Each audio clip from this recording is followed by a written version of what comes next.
I did a video the other day about the similarities between Trump and Farage, and then I heard an interview with Kamala Harris when she said what's happening in the States right now didn't just suddenly happen. People had been laying the foundations for what Trump's doing for years. So that really started me thinking, and I started having a little look around. Now, if you normally like my stuff, you're going to love this. Hang around because it really does get a little bit juicy. If you usually hate my stuff, thanks for dropping by. Off you pop. So first, they control the narrative. They stop critical journalists turning up at their press conferences and stop giving them press releases, and instead replace them with people that are going to be very pro everything they say. Then, when people put them under scrutiny and write articles about them, they say that they're a bit deranged. You ridicule them, making it seem like the critical voices are the problem, not the actual problem. In a bid to spread fear, they start saying the most outrageous things. And even though there's never any evidence to support it, people start to believe them. Then they slowly start to sow the seeds of doubts about democracy and how the elections work. And as we've seen over in the States, that can even lead to an insurrection. But it means that people are now distrusting the system. Then they start to undermine science, meaning that people start to distrust even the health system.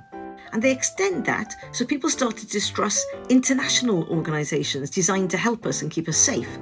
So for their followers, it's getting really hard to know who they can trust. They double down on not believing the science, telling us to drill baby drill or frack baby frack, whilst receiving a lot of funds from people with a vested interest in this denial, i.e. companies invested in fossil fuels, or even countries invested in fossil fuels. They begin to frame our own institutions as the enemies, so they start a purge. And interestingly, they name it as they're doing it. When they actually get power, they fill their cabinet with sycophants as opposed to experts, people who think the same as them. They start to really monetize politics, turning politics into a business, not public service.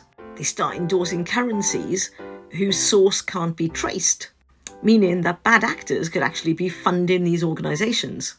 They claim to be trying to save money whilst trying to scrape our data.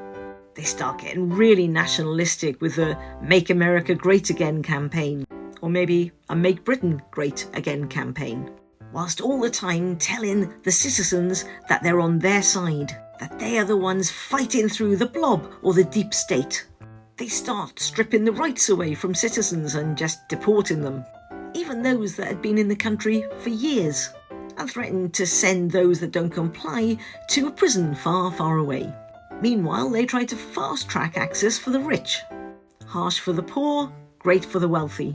Having undermined all the other institutions, they finally try to grab hold of finance in their countries, threatening their independence. Okay, but here's where it gets really dark. Putin has a strategy to try to destabilise Western governments. Whilst Brexit facilitated the boat crisis across the Channel, security sources say that Russia are helping to fund it. Pushing a narrative of it's an invasion, it spreads fear within the country. Fear that can be amplified online by disinformation. Flood the system, polarise the politics, destabilise the West. Now think back. Fake news, migrants, don't trust the system. They're not random talking points. They line up perfectly with Russian disinformation campaigns. Sitting at the centre is Steve Bannon, Trump's ally, and Farage's. So I didn't realise that Steve Bannon was one of the founders of Cambridge Analytica.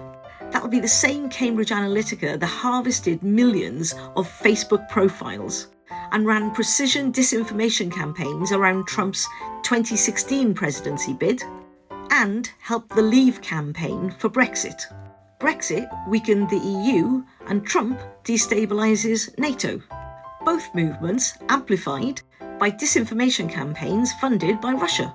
Of course, all of this could just be a huge coincidence, but I'm just struck by the fact that Paul Manafort, for example, who was in charge of Trump's 2016 campaign, has already pleaded guilty and is in jail for being a traitor.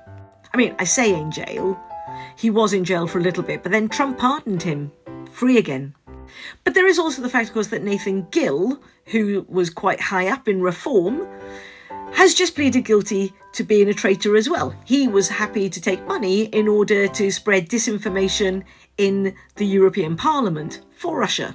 Which I suppose begs the question, how many coincidences do there have to be before we're all left thinking, maybe the people that are telling us that they're fighting for us are actually fighting against us? And just maybe, I'm just posing the question as Nigel would, maybe they've got somebody else's interests at heart as well. Anyway, thanks for coming to my TED Talk, as you were.